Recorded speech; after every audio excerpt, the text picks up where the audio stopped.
Brahmanandam paramasukhadam kevalam jnanamurtim dandvatitam gagana sadrisham tattvamasya dilaksham. I bow to that infinite Guru who is Brahma, Shiva, Vishnu, all. I bow to him in you. God is infinite. There are many qualities that we need to find God. One of them is stick-to-itiveness, as they say in English. I'd like to read a saying of Yogananda's. It is number 226.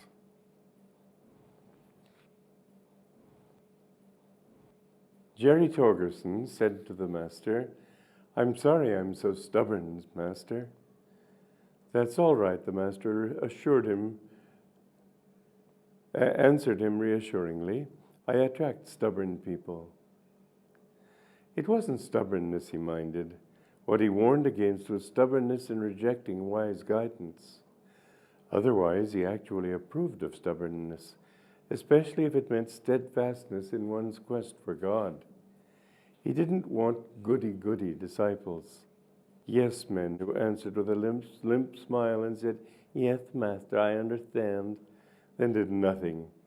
He preferred people who questioned, who even held back until they'd really taken a teaching to heart, so long as eventually they took it to heart.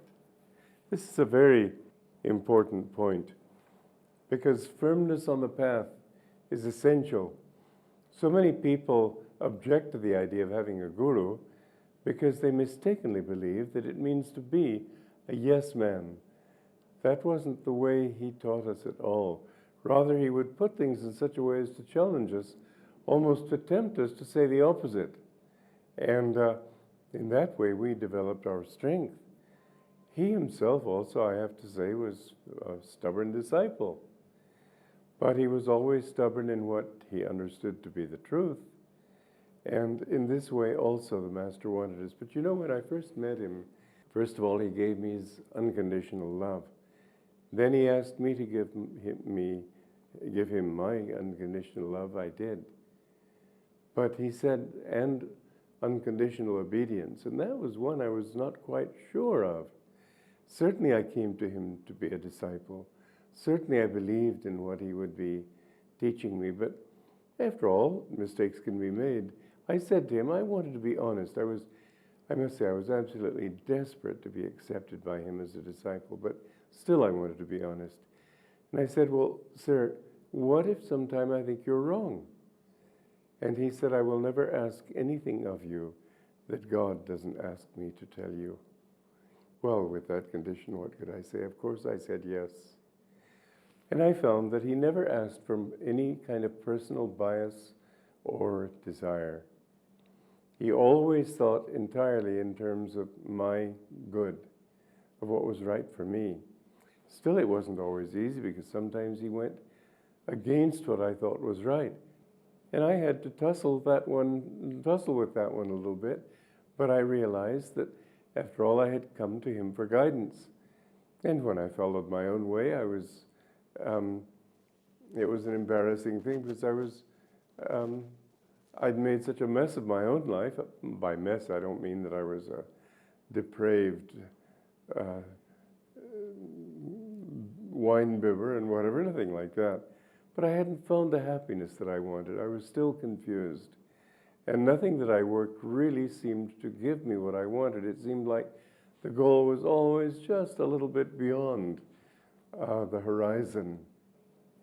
And so I said, yes, I will give you that. And sometimes my will rebelled. Sometimes I think, well, this doesn't make sense. I found that he was right. One of the things that I found difficult to take from him was that I had been over-intellectual. And I assumed that in order to become develop devotion, that what I would need was to give up in the intellect and just concentrate on heart quality. And he wasn't very long. I'd only been with him a few months when he wanted me to study deeply. In fact, he had me read all his lessons. Usually people read them once a week for 3.5, 4 years. And he had me writing articles for the magazine. And I sort of rebelled at all this at first mentally. And then I accepted, well, he knows what's best. And it was only, he didn't explain. You see, he wasn't like the average counselor who sits you down on a sofa and says, now listen, the reason I'm doing this for you, and explains it at length. No, he didn't give you reasons. You had to figure it out.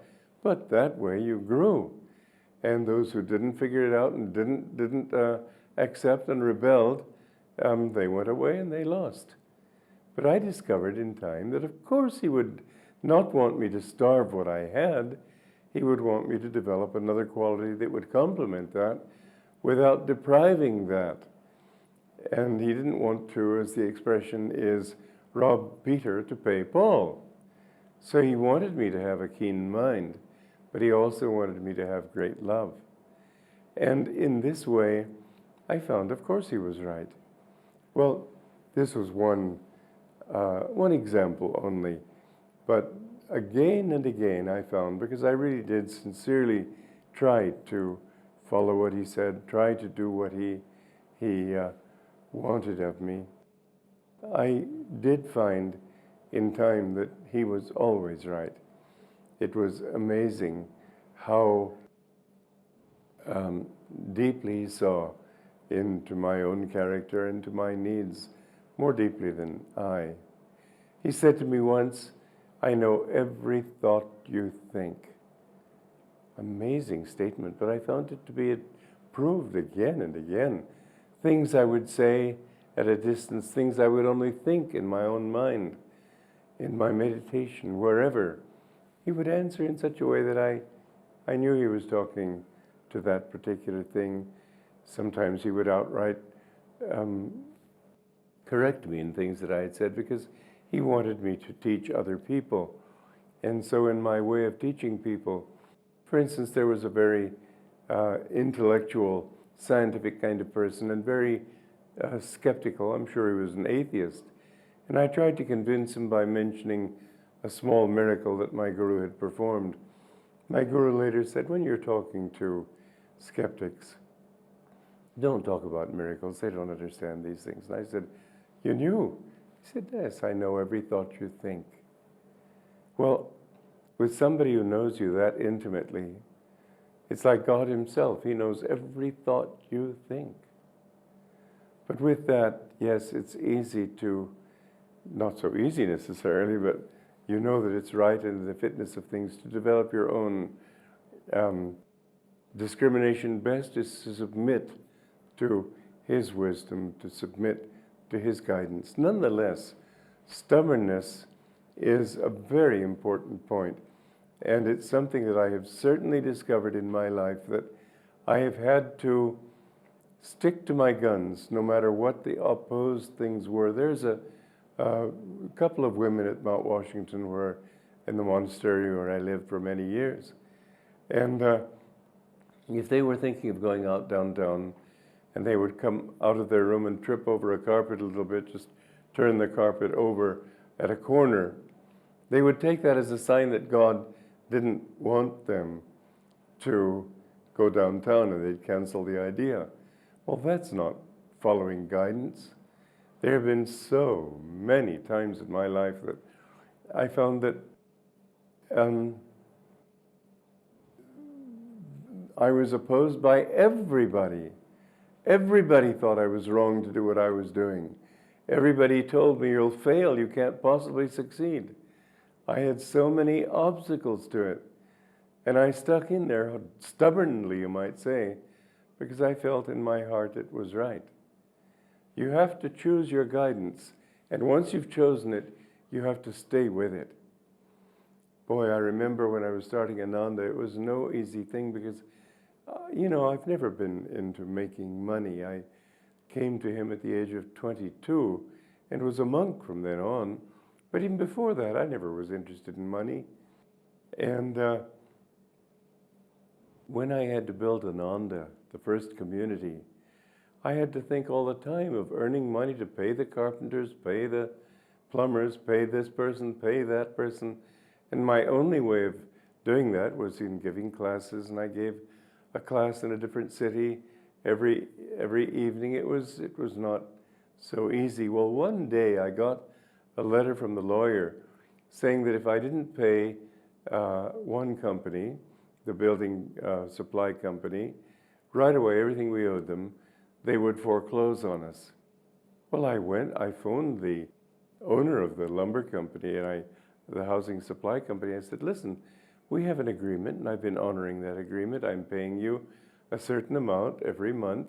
He said, yes, but we have to be practical. It means be greedy. That's not being practical. And so I went to the lawyer. I said, but we have an agreement. He said, show it to me in writing, very angrily, as if I was a fool. Well, we didn't have it in writing. I thought the man would honor his agreement, even though it was only verbal. But so I asked, well, how long will it take to foreclose on this property? He said, well, it would take another 2 months for the courts to hear the case, and another week or two for the trial to go through, and whatever, then we would foreclose. So I figured, well, that gave me a little bit of grace. I didn't know what to do. That next day, I had to show slides. I was scheduled to show slides at a private home in the town of Palo Alto in California. And it was of slides I had taken when I was in India. And it didn't seem the appropriate occasion to be talking about my problems with the property I was developing in California, so I didn't say anything. But at the end of the slideshow, and when I was leaving, a young man came out, and he'd evidently heard about my difficulties from some other source. And he said that, I like what you're doing. Do you accept donations? Well, I said, yes. Everything I had was really donations in a sense. I was just giving it to develop this land so that people would be able to live there. And I expected him to give me a check for a bill, $5, $10, something like that, minimal.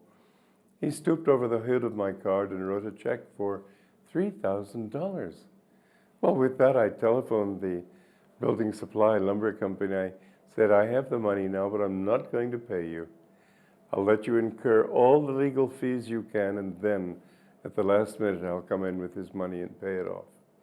He said, oh, well, if you can pay it, if you pay it now, I'll give you a big discount. So I was learning their ways. That's not my way, but I figured you have to fight fire with fire. And if they consider it practical to be greedy, at least I can use that greed against them. And so he dug a ditch for me and fell into it himself. But the fact is that God did help me out. And I remember my bank account at the end of that month, after paying off the lumber company, I think I had $1.32 left in the bank account. But I managed again, as God has shown me again and again, that He takes care of those who love Him. He will take care of you if you live for Him and if what you do is for Him. I remember in a television program some years later, the interviewer was talking to me how I had built Ananda, how I'd been able to succeed. And he said, but you have to be practical. And I was talking about how God had taken care of this and God had done that. And that's when he threw that challenge at me. I said, well, I know that. And I have been practical in my way. I have done all the things that one needs to do. But I have found something much more important, and that is that faith is the most practical thing of all. And indeed, if you are stubborn to your beliefs, if you hold firmly to what you believe in, you will see that if that belief is centered in God, if what you are doing is to please Him and not to please yourself, if you are trying to serve His work, you will see that He does take care of you. I've seen that again and again. My goodness, when we had that forest fire 25 years ago or whenever it was, 1976, and it looked as if we would fail. 21 of our 22 homes were burned to the ground. 450 acres of our 750 were completely destroyed by fire. We had no insurance. It looked as if we couldn't possibly succeed. But somehow God pulled us through because we believed in Him. Be stubborn in the right cause. Be stubborn to what you believe. Don't listen to other people. They mean well, but they don't give you always good advice. Be stubborn to your faith in God, and you will see that if you go on alone in that spirit, God will take care of you. You are His child. Why shouldn't He? God is not just remote. He is in your own heart. He listens to you. He hears you. And if you talk to Him consciously, deliberately, sharing with Him every thought, every need, you will see that His love is there. He will take care of you. Joy to you. Walk like a man, even though you walk alone. Why court approval once the road is known? Let come who will, but if they all turn home, the goal still awaits you. Go on alone. Follow your dream, though it lead to worlds unknown. Life's but a shadow, once our dreams have flown. What if men cry, your dream is not our own? Your soul knows the answer. Go on alone. Give life your heart. Bless everything that's grown. Fear not the loving. All this world's your own. Make rich the soil, but once the seed is sown, seek freedom, don't linger. Go on alone.